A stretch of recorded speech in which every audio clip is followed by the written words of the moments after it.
In this step, I'm going to show you how you can customize your blog to become a powerful e-commerce website. Customizing is a bit more challenging, but I will guide you through each and every step and show you each and every detail, so do not worry about that. You'll be able to customize the appearance of your website completely. But first, let's learn how to log in as an admin into our WordPress website. Logging as an admin means that you can make the changes to the website itself. To log into your website, go to www.yourwebsite.com.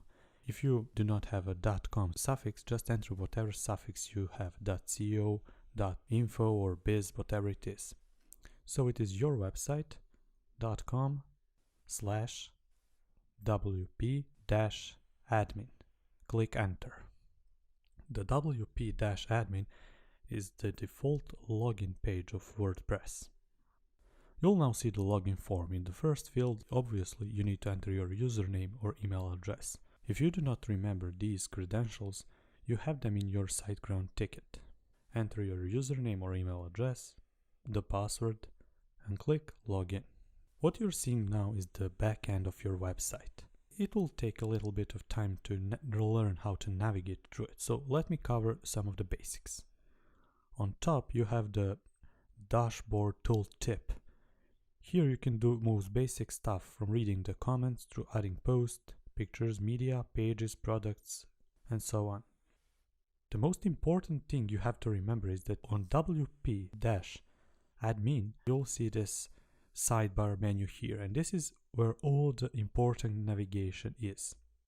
This menu bar, or as I will refer to it as a sidebar or dashboard, is separated into few pieces. This part here is everything related to the WordPress itself. Here you can add new blog posts, add images, add new pages, read comments of your visitors, and so on. The second part is WooCommerce part.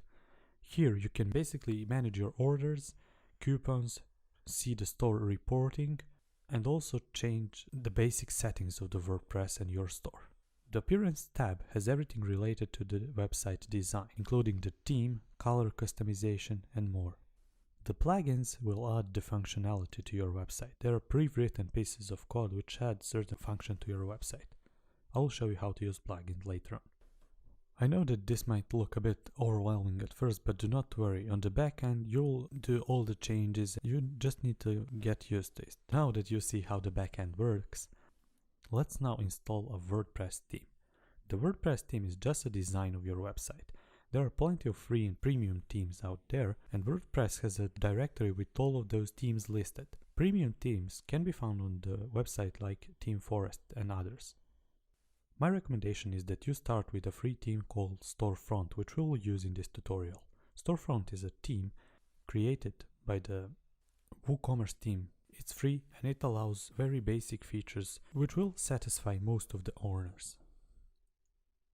Okay, enough chit chat, let's install our first WordPress theme. Provided that you're logged in into your website, on wp-admin page, in the sidebar menu or the dashboard, click Appearance.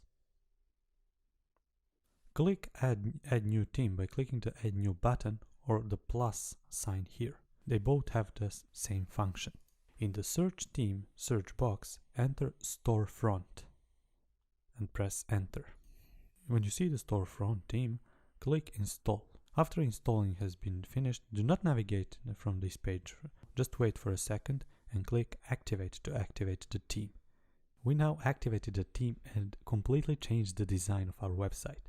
You can click Preview here to preview it right away, but we'll do something different. In the top toolbar track where your website is, click Visit Website or Visit the Store. It doesn't matter at this point because they both do the same thing.